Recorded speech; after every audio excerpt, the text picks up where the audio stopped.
वर्षभरापूर्वी ज्यावेळी संतोष देशमुखांची हत्या झाली त्यानंतर एक 2-4 दिवसानंतर बीडमध्ये जिल्हाव्यापी आंदोलन उभं राहिलं, राज्यव्यापी ते आंदोलन बनलं आणि या सगळ्यामध्ये काही मोजके चेहरे असे होते जे आमदार नव्हते, खासदार नव्हते, कोणत्या राजकीय पक्षात नव्हते, पण आवाज उठवत होते, थेटपणे आरोप करत होते, थेटपणे पुरावे सुद्धा मांडत होते आणि बोलण्याची हिंमत करून दाखवत होते. त्या मोजक्या चेहऱ्यांपैकी एक दीपक केदार आपल्यासोबत आहेत. आपण त्यांच्याशी बोलणार आहोत. सविस्तर संतोष देशमुखांची हत्या, ते प्रकरण, त्यानंतर बीड जिल्ह्यातली गुन्हेगारी, त्यापूर्वीची बीड जिल्ह्यातली गुन्हेगारी आणि बीड जिल्हा आता नेमका कसा आहे आपल्याला सगळंच बोलायचंय.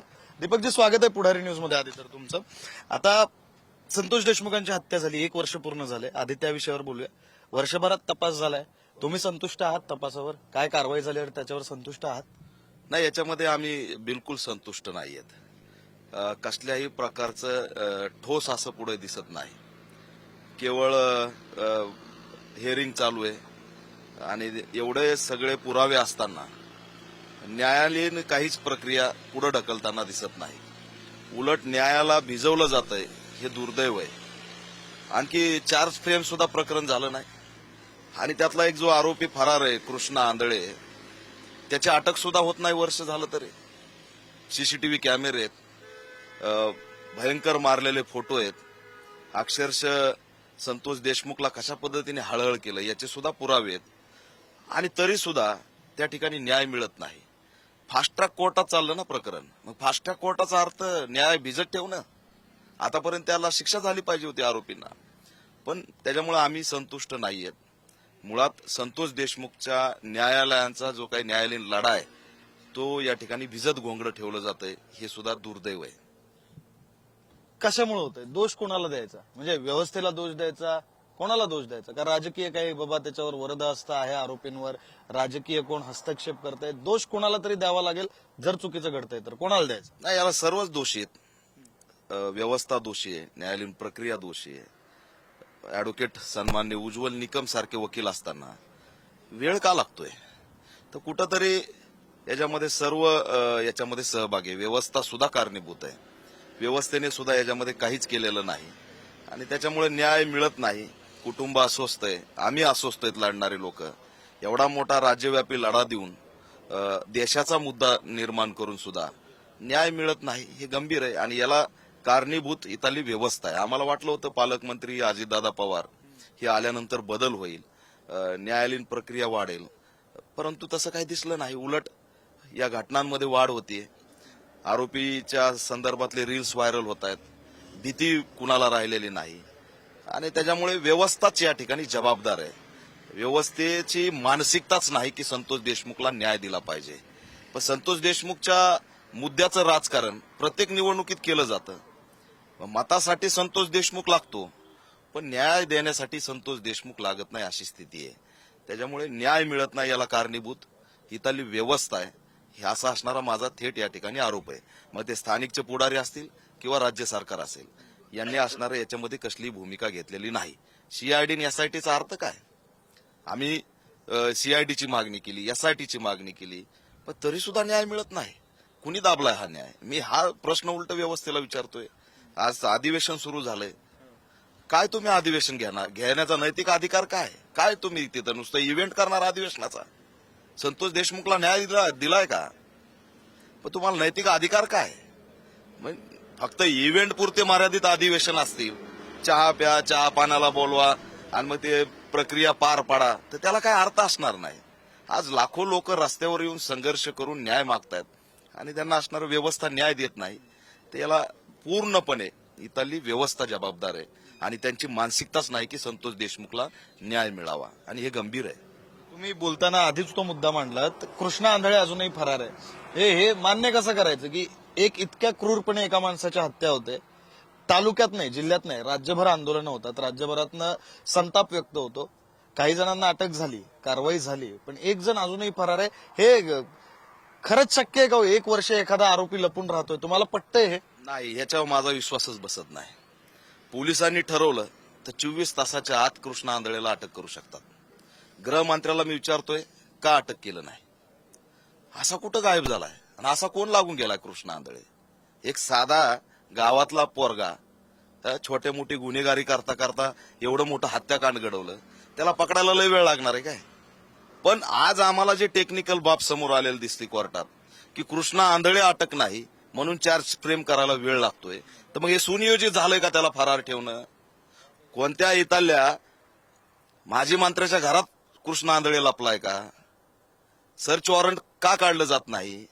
आज जर त्या आरोपीच्या बाजूनी इथले लोक जर बोलत असतील तर काय गॅरंटी नाहीये की त्याला कोणाच्या बंगल्यामध्ये लपवलं नसेल? काय गॅरंटी नाही की सरकारनेच असणार त्याला लपवलं नसेल? ह्याच्यामध्ये धक्कादायक आहे की तो फरार एवढ्या वर्ष, 1 वर्ष फरार, म्हणजे ही किती मोठं फेल्युअर आहे पोलिसांचं. म्हणजे पोलिसांसाठी म्हणजे त्यांच्या इमेजसाठी हे किती चॅलेंजिंग आहे. नवनीत कावत साहेब सारखा पोलीस अधीक्षक आहेत, आल्या आल्या अटक व्हायला पाहिजे होती. आज त्यांना सुद्धा वर्ष होत आलं. आज तर या कृष्णा आंधळेबद्दल बोलूच नका अशी स्थिती झालेली. याचा मुद्दा तरी दिसतो का कुठं? तेच आहे ना, आता वर्ष लोटत आलं तेव्हा असं होत जातं की प्रकरणातल्या काही गोष्टी बाबा लोकांच्या सुद्धा विस्मृतीत जातात. महाराष्ट्रातली जी जनता आहे त्यांच्या विस्मृतीत जातात. आता 9 डिसेंबर जवळ आलंय म्हणून हे प्रकरण पुन्हा चर्चेत आलं, म्हणून कृष्णा आंधळे पुन्हा आठवतोय. हळूहळू हे प्रकरण विसरतील लोक असं वाटतंय, म्हणून हे स्लो पॉयझन ज्याला म्हणतो आपण तसं स्लोली लोकांनी विसरावं म्हणून असं इतक्या धीम्या गतीनं सुरू आहे असं वाटतं. किती काही झालं तर संतोष देशमुखचं प्रकरण विसरण्यासारखं नाहीये.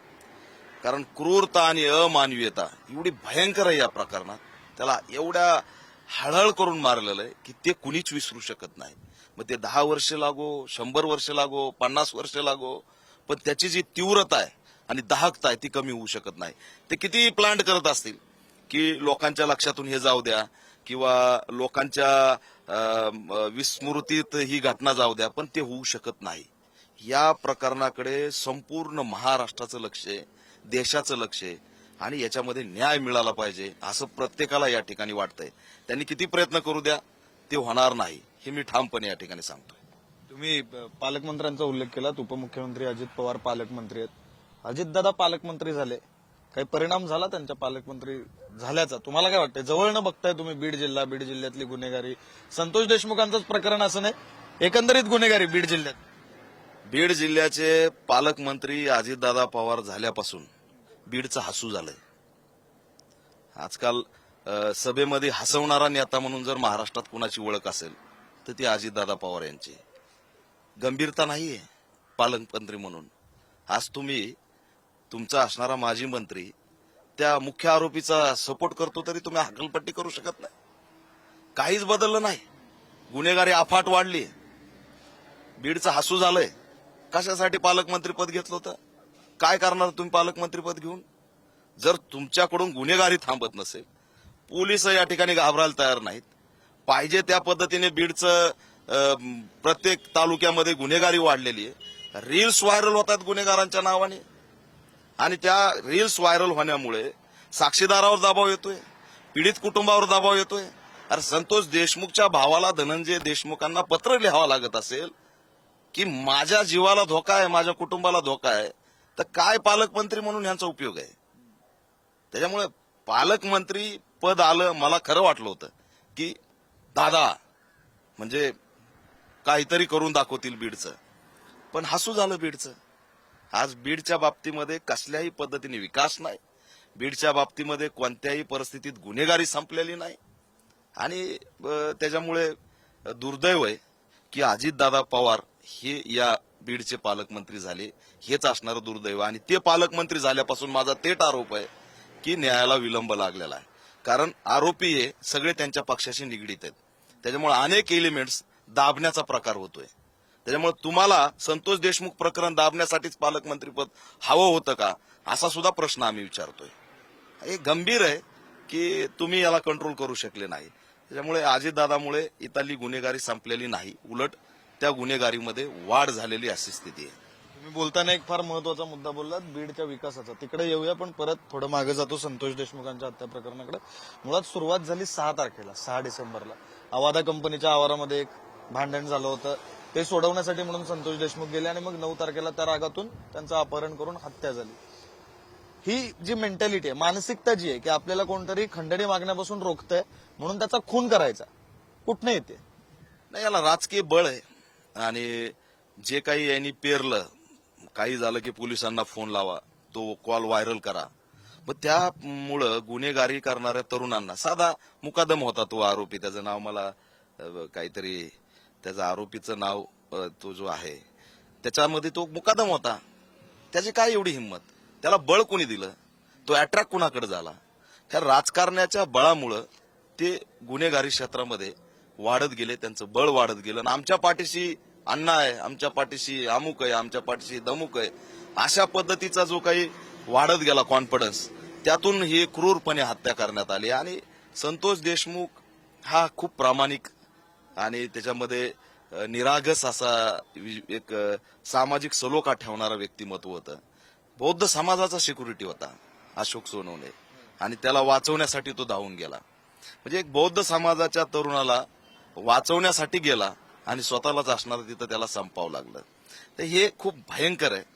आणि ती क्रूरता जी आली, आजही अनेक जण त्यात क्रूरपणे वागताना दिसतात. ते केवळ राजकीय बळ आणि राजकारण्यांनी गुन्हेगारी वाढवणं बंद केलं पाहिजे, नाही तर मग संतोष देशमुख असे घडताना दिसतील. आज तुम्ही बघितलं असेल की या संतोष देशमुखला एवढं हळहळपणे मारलं की त्याच्यामध्ये पाणी मागितलं तर त्याला लघवी करण्यात आली. हो, एवढं गंभीर त्याला मारण्यात आलं. तर ही क्रूरता केवळ माझ्या पाठीशी कुणीतरी राजकीय बळ आहे, पोलीस माझं काहीच करू शकत नाहीत, याच्यामुळे वाढली. आणि जर संतोष देशमुखला विलंब लागत गेला तर पुन्हा एकदा अशा प्रवृत्ती वाढत जातील. तुम्ही स्ट्रॉंग मॅसेज देणं गरजेचं आहे, फाशी देणं गरजेचं आहे, तरच या घटना थांबणार आहेत. तुम्ही आता ज्या फोटोचा उल्लेख केलात, म्हणजे त्यांनी पाणी मागितल्यावर त्यांच्या चेहऱ्यावर लघवी करण्यात आली होती, ते फोटो समोर आले. दुसऱ्या दिवशी एक राजीनामा झाला. फोटो समोर आले नसते तर राजीनामा झाला असता का? मुळात तो राजीनामा तुम्हाला नैतिकतेच्या पातळीवरचा वाटतो का आपला दबाव आला म्हणून राजीनामा झाला? नाही, त्याच्यामध्ये आणखीही मान्य करत नाहीत. माझ्या आजारपणामुळे मी राजीनामा दिला, मग कुठं मी थोडा दिवस थांबतोय म्हणून म्हणजे मान्यच करायचं नाही. आणि नैतिक जबाबदारी घ्या. तुम्ही गुन्हेगारी वाढवली आणि आज लाज वाटली पाहिजे तुम्हाला सपोर्ट करायला. वाल्मिक कराडचा लाज वाटली पाहिजे. पेरलंय तुम्ही काय, उगवलंय काय, हे तुमच्यामुळं घडलंय. दबाव आहे, मान्य करतो, पण ते फोटो जर नसते आले तर त्यांनी राजीनामाही नसता दिला. असंच आहे. त्या फोटोमुळं खरा मेसेज गेला, नाहीतर बीडमध्ये दंगली झाल्या असत्या. आमच्यासारख्या लढणाऱ्याला त्या ठिकाणी लोक वेगळ्या दृष्टीने बघत होते की हे राजकीय काय बाबा, राजकारणासाठी लढतायत का काय. पण ज्यावेळेस ते फोटो पुढे आले त्यावेळेस महाराष्ट्राला माहित झालं की काय क्रूरपणे त्याला मारलेलं आहे. त्यामुळे त्या फोटो नंतर न्याय वाढण्याची प्रक्रिया वाढली, पण त्याला भिजत घोंगडं ठेवलंय. असंच असणार एकंदरीत स्थिती आहे. आणि हे दुर्दैव आहे की आजही तुम्ही मान्य करत नाही की आम्ही काय पेरलंय आणि काय उगवलंय. आजही वेळ गेलेली नाही. राजकारणामध्ये त्यांना सगळं मिळालं, कमी वयामध्ये मिळालं. त्यांनी मान्य केलं पाहिजे की आमच्या चुका घडलेल्या आहेत आणि त्या दुरुस्त केल्या तर नक्कीच त्या ठिकाणी पुन्हा नवनिर्माण होऊ शकतं. पण आजही तुम्ही हा बीड जळत राहायला पाहिजे, सामाजिक सलोखा बिघडत राहायला पाहिजे, माणसं माणसावर जातीच्या दृष्टिकोनातून बघितलं पाहिजे. आज बीडची अवस्था, आडनाव बघून माणसं तुच्छतेने एकामेकाकडे बघायला लागलेत. जातीय भांडणं वाढले, जातीय सलोखा या ठिकाणी पूर्णपणे बिघडला आहे. आणि तो दुरुस्त करायला गेलं की पुन्हा तेल टाकतायत, दुरुस्त करायला गेलं की पुन्हा तेल टाकतायत. आता याच निवडणुकीत, छोट्या निवडणुकीत, एक तर या निवडणुका एवढ्या छोट्या आहेत की तुम्ही त्या निवडणुकीमध्ये उतरायला सुद्धा नाही पाहिजे, तरी सुद्धा तुम्ही त्यात उतरता आणि भडकाऊ स्टेटमेंट करून जातीच्या ध्रुवीकरणामधून मतदान मिळावं यासाठी संतोष देशमुखचा वापर करता. हे गंभीर आहे. आणि कुठंतरी त्या राजकारणाला सुद्धा तुम्ही जे म्हणताय दबाव होता, तो दबावाचा भाग असू शकतो किंवा फोटोचा भाग असू शकतो. पण आज तुम्हाला सपोर्ट, वाल्मिक कराडचा सपोर्ट करण्यासाठी धनंजय मुंडे यांना काय दबाव आहे? आज तुम्ही अचानक त्याचा सपोर्ट का केलाय? तुम्हाला भीती आहे ते आरोपी तुमचं नाव घेतील? तुम्हाला काय नेमकी प्रेशर काय? तो एवढ्या दिवसात तुम्ही त्याच्यावर बोलले नाही. वाल्मिक कराड याच्या बाजूने त्या ठिकाणी आंदोलनं झाले, त्यावेळेस तुम्ही भूमिका घेतली नाही आणि आज तुम्ही डायरेक्ट त्यांचा सपोर्ट केलाय. तुमच्याकडे दबाव आहे का तुमचं इन्व्हॉल्वमेंट येतंय म्हणून घाबरताय? याचं उत्तर असणार त्यांनी दिलं पाहिजे. बीड जिल्ह्यातल्या आता या राजकारणांच्या आश्रयाने सुरू असलेल्या गुन्हेगारीवर बोलताना मग एकट्या धनंजय मुंडेंपुरतं मर्यादित राहता येत नाही. सगळ्याच नेत्यांच्या कार्यकर्त्यांचे व्हिडिओ आले की नंतर, म्हणजे धसांचा खोक्या आला, मला वाटतं संदीप क्षीरसागरांचा सुद्धा निकटवर्तीय कोणीतरी मारहाण करतोय असा व्हिडिओ आला होता. बीड जिल्ह्यात सगळ्याच राजकारण्यांनी ही अशी परिस्थिती करून ठेवली आहे का? आणि परत असं काय झालं दुसऱ्या नेत्याच्या कार्यकर्त्याचा व्हिडिओ आला की मग त्याचं राजकारण करणं हे सगळं सुरू आहे. म्हणजे बीड जिल्ह्यातलं राजकारण हे फक्त गुन्हेगारी पुरतं मर्यादित राहिलंय का? संतोष देशमुख बद्दल बोला हा माझा प्रश्न आहे. संतोष देशमुखच्या प्रकरणाला दाबण्यासाठी तुम्ही या बाकी गोष्टी का बोलताय? तुम्ही त्या घटनेला जोडू कसं काय शकता? ती घटना जोडू नका, माझं म्हणणं हे आहे. घटनेला जोडणं सुरू नाही दीपकजी, पण विषय असा आहे की बीड जिल्ह्यातली गुन्हेगारी, संतोष देशमुखांचं प्रकरण गंभीरच आहे, ते अमानवीच आहे, निर्दयीपणेच मारले हे आपण मान्यच करू, त्यांना न्याय मिळालाच पाहिजे. बाकी सुद्धा जी गुन्हेगारी आहे त्याच्यावर सुद्धा बोलावं लागेल. याच्यामध्ये मला काय म्हणायचं, मी याच्यामध्ये कोणत्या पुढाऱ्याच्या बाजूने भूमिका घेत नाही. मी सामाजिक कार्यकर्ता आहे. उलट मी हे आवाहन करतोय की संतोष देशमुखच्या प्रकरणाचं राजकीय अड्डा करू नका. आम्हाला पाहिजे की संतोष देशमुखच्या प्रकरणात आरोपीला तात्काळ त्या ठिकाणी फाशी झाली पाहिजे, शिक्षा झाली पाहिजे, ही भूमिका आहे. पण त्याच्यामध्ये जे दिसतंय की संतोष देशमुखच्या घटनेनंतर धनंजय मुंडे हे केवळ एक नेता आहे म्हणून टार्गेट नाही झाले, ती घटना क्रूर आहे म्हणून टार्गेट झालेत.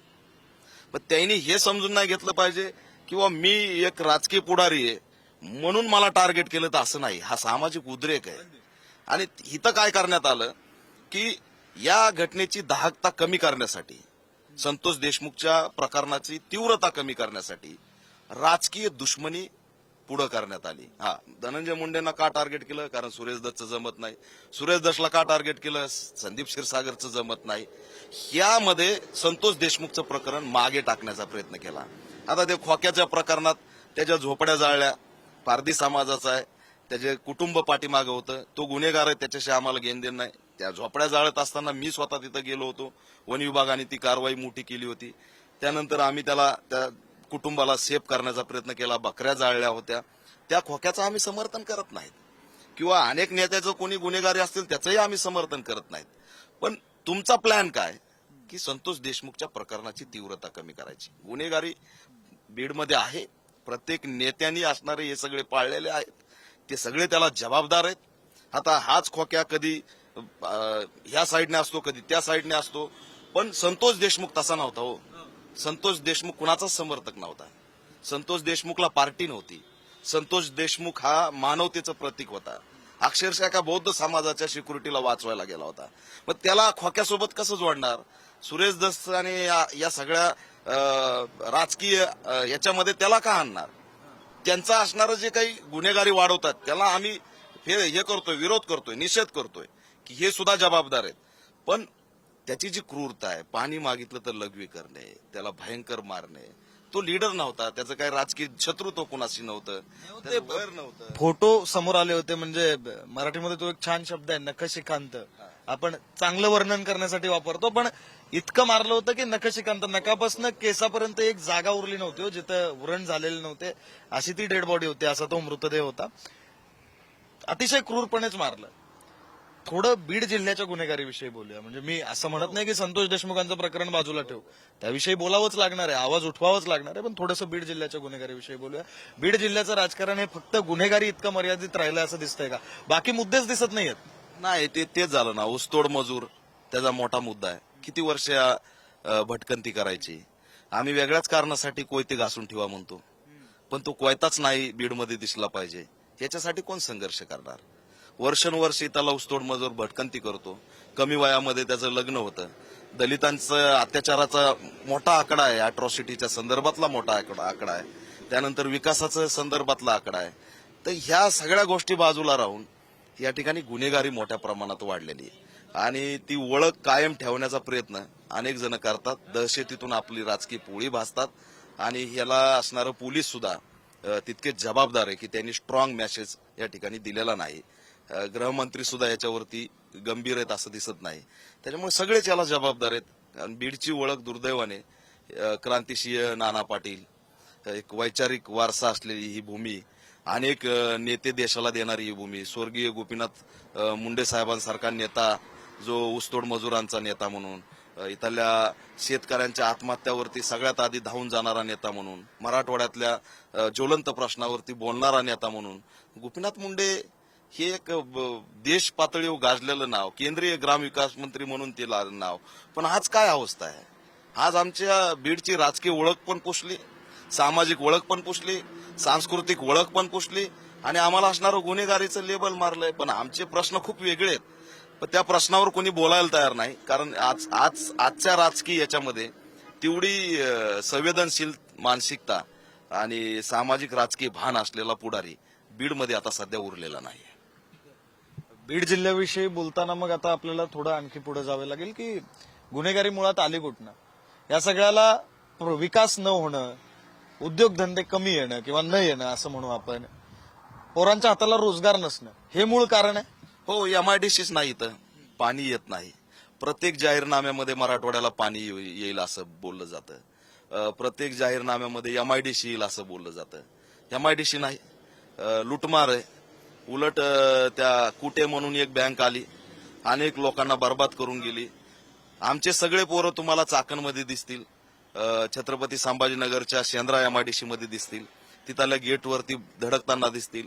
गाववाले म्हणून तिथले लोक बीडच्या तरुणांना मारहाण करतात, त्यांच्यावर अन्याय होतो. तर अशा पद्धतीने आमची भटकंती तर सुरूच आहे तरुणांची. पण या ठिकाणी कुणीही पाणी, एमआयडीसी आणि रोजगार देण्याचा अजेंडाच राबवला नाही. किती दुर्दैव आहे हो. म्हणजे तुम्ही एक वारसा म्हणून कोयते घासून ठेवा म्हणता. खोक्या याचा, अमुक त्याचा, ही कुठं आयडिओलॉजी होऊ शकते का तुमच्या निवडणुका लढण्याची? यांचे जाहीरनामे मला सांगा कुठे आहेत? कुणीही नेता घ्या, कोणताही पक्ष घ्या, बीडसाठीचा जाहीरनामा मांडा म्हणावं. आपलं अस्तित्व टिकवण्यासाठी या. फोन रेकॉर्ड व्हायरल होतात. आपलं अस्तित्व धोक्यात आहे, मतदान करायला या. अरे पण रोजगारासाठी मतदान करायला असं कोणी म्हणलंय का? एमआयडीसी देतोय मतदान करायला असं कोणी म्हणलंय का? पाणी देतोय, भटकंती थांबवा, ऊसतोड मजूर थांबवा असं म्हणणारं कुणा येतंय का? आमचा वापर राज्याच्या जातीय अजेंड्यासाठी, मग कधी हिंदूसाठी मुस्लिमांच्या विरोधात, कधी वंजारा मराठा ओबीसी अशा पद्धतीच्या विरोधात. म्हणजे आम्ही कायम मराठवाडा म्हणून किंवा बीड म्हणून राज्याच्या अजेंड्याचा वापर म्हणून आमच्याकडे पाहिलं जातं. पण आमचा असणारा मूळ मुद्दा हा कधीच पटलावर येत नाही. आम्ही कायम पश्चिम महाराष्ट्रात ऊस तोडायला जायचं आणि शहरांच्या नावासाठी मराठवाड्याने झुंज देत राहायचं. शहराचं नाव बदलणार कुठं? औरंगाबाद की छत्रपती संभाजीनगर, उस्मानाबाद की धाराशिव. या वादामध्ये राजकीय बळी आमच्या तरुणाचे द्यायचे. त्याला थोडा थोडा असणारा काही 2 नंबरच्या धंद्याला कामाला लावून इन्स्टंट मोठं करण्याचा लालूच दाखवून त्याला गुन्हेगारी क्षेत्रात ओढायचं. आणि अशा पद्धतीने मग नेत्यांनी त्याला बळ देत राहायचं. आणि एक दिवस त्या नेत्याचीच त्याला गरज लागली पाहिजे अशा पद्धतीचं एक चक्रव्यूह करून त्याला रोजगारापासून लांब ठेवायचं, स्वतःच्या शिक्षणापासून लांब ठेवायचं. मला सांगा ना, बीडमध्ये कुठं एखादी मोठी शैक्षणिक संस्था आली का? आम्ही पटलावर का नाहीत? तर कुठंतरी सुनियोजित हा भाग असाच राहायला पाहिजे, याच्यासाठी सगळे प्रयत्न करतायत. आणि हे गंभीर आहे की बीडच्या वाट्याला ना रोजगार आहे, ना एमआयडीसी आहे, ना पाणी आहे, भटकंती आहे आणि गुन्हेगारी आहे. ही आता आमची ओळख रूढ होत चालली. बिहार आता कमी नाव घेतात आणि बीडचं नाव जास्त घेतात. ही ओळख पुन्हा आम्हाला जर बीडचं एक ओळख निर्माण करायची असेल तर सामूहिकरित्या प्रयत्न करणं गरजेचं आहे. जातीय ध्रुवीकरणाच्या पलीकडे जाणं गरजेचं आहे. आणि मानवता म्हणून क्रूरतेला क्रूरता म्हणणं गरजेचं आहे. त्याचं समर्थन केलं आणि त्याला जर त्याचं उदातीकरण केलं तर हे थांबणार नाही, हे वाढत जाणार. आज मला धनंजय देशमुख सांगतात की भाई रील्स बनवणाऱ्याला पैसे दिले जातात, की हे रील्स बनवणं कायम ठेवा कारण ह्या कुटुंबावर दबाव आला पाहिजे. म्हणजे अशा पद्धतीने तरुणांना इथं रॉयल एंट्री, गाड्या, नेम प्लेट, काळ्या काचा, त्या गाड्याचे प्रकार, हा संतोष देशमुखला बी काळ्या काचाच्या गाडीत नेलं. म्हणजे सगळंच इथं उद्ध्वस्त आहे. तर हे गंभीर आहे आणि नक्कीच येणाऱ्या काळात मी अपेक्षा करतो की राजकारण्यांनी आपली ओळख पुन्हा मिळवण्यासाठी प्रयत्न करावेत. बीड बिहार ही तुलना केलीत. वर्षभर झाली होती तेव्हा एका बीड मधल्याच नेत्याचा फोनवरनं प्रतिक्रिया घेतली होती. त्यांनी थेट तालिबानशी तुलना केली होती बीडची. ठीक आहे, ते त्यांचं मत असू शकतं. शेवटचा प्रश्न असा आहे की या दोन्ही गोष्टींवरचं एक वन लाईन सोल्युशन काहीतरी पाहिजे. एकतर संतोष देशमुखांना न्याय कधी मिळणार, काय झालं तर मिळेल असं तुम्हाला वाटतं? हे झालं तर न्याय मिळाला असं आम्ही म्हणू असं तुम्ही म्हणाल. आणि दुसरं म्हणजे बीडमधली गुन्हेगारी संपवण्यासाठी नेमकं काय झालं पाहिजे, काय अपेक्षित आहे? दोन्ही प्रश्नांची नाही, याच्यामध्ये तात्काळ फास्ट ट्रॅक कोर्टाच्या माध्यमातून संतोष देशमुखला तात्काळ न्याय देणं गरजेचं आहे. 2 महिन्याच्या आत, 2.5 महिन्याच्या आत. आणि पोलिसांना फ्री हँड दिला पाहिजे. पोलिसांनी ठरवलं तर कृष्णा आंधळे 24 तासाच्या आत अटक असू शकतो, पण तो पोलिसांना फ्री हँड मिळत नाही, त्याच्यामुळं तो फरार आहे. तर ते एक त्याला अटक झाली पाहिजे आणि याच्यामध्ये संतोष देशमुखला न्याय मिळाला पाहिजे हीच आमची या ठिकाणी भूमिका. आणि गुन्हेगारी कमी करण्यासाठी सामूहिकरित्या सर्व राजकारण्यांनी जातीच्या पलीकडे जाऊन या ठिकाणी भूमिका घेणं गरजेचं आहे. न्याय मिळाला पाहिजे म्हणजे काय झालं पाहिजे? बाबा मस्साजोगच्या ग्रामस्थांशी बोललो तर ते म्हणले सगळ्या आरोपींना फाशी झाली पाहिजे, ही त्यांची मागणी. काय झालं तर न्याय मिळाला असं म्हणायचं? हत्या आणि ती क्रूरता बघून फाशी झाली पाहिजे, एकालाही चान्स सोडला नाही पाहिजे. मोठं उदाहरण दिलं पाहिजे, सर्व आरोपीला फाशी झाली पाहिजे, एकालाही सोडता कामा नये. कारण ते फोटो बघितल्यानंतर फाशीशिवाय दुसरा काय त्याच्यामध्ये पर्यायच असू शकत नाही. आणि ती तात्काळ फाशी झाली तर राज्यात मोठा मेसेज जाईल आणि पुन्हा हे बीड ठिकाणावर गुन्हेगारी नष्ट होईल. याच्यात काहीच पुढे जाय नाही म्हणून गुन्हेगारी वाढत चालली. की एवढा मोठा संतोष देशमुखच्या प्रकरणात मोर्चे निघालेत, आंदोलनं निघालेत, आम्ही सगळे पुढे आलोत, लढलोत, तरी सुद्धा जर काहीच होत नसेल तर मग त्या गुन्हेगारीला बळ मिळतंय. आणि त्यामुळे त्या ह्याच्यात कसलीही चान्स देऊ नये.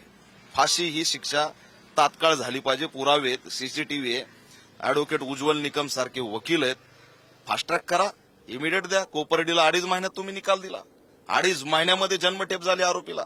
याच्यामध्ये का वेळ लागतोय? संतोष देशमुख बद्दल का अशा पद्धतीची मानसिकता आहे? काय नेमकं सरकार का कोणत्या ब्लॅकमेलिंग मध्ये? सरकारच पूर्ण ब्लॅकमेलिंग मध्ये आहे का? हा प्रश्न आमच्याकडे पडायला लागलाय. कुणाला घाबरतायत? तर याच्यामध्ये फाशीशिवाय पर्याय असू शकत नाही. आपल्यासोबत दीपक केदार होते, त्यांनी बऱ्याच विषयांवर आपण त्यांच्याशी बोललो. एकतर संतोष देशमुख हत्या प्रकरण, तेव्हा नेमकं काय घडलं होतं, आता काय झालं तर न्याय मिळेल असं त्यांनी म्हटलेलं आहे. सोबतच बीड जिल्ह्यातली गुन्हेगारी, राजकीय वरद असताना सुरू असलेली गुन्हेगारी, त्यामागचं अर्थकारण, या सगळ्या विषयांवर आपण बोललोय. शेवटी दीपकजी, बीड जिल्ह्याची जी ओळख बिहार झाली किंवा एखाद्या नेत्याच्या म्हणण्यानुसार तालिबान झाले, ती बदलावी. पुन्हा एकदा बीडची ओळख महाराष्ट्रातला सुसंस्कृत जिल्हा अशी व्हावी, एवढीच अपेक्षा व्यक्त करूया. धन्यवाद, तुम्ही पुढारी न्यूजची बातचीत केली त्यासाठी. धन्यवाद.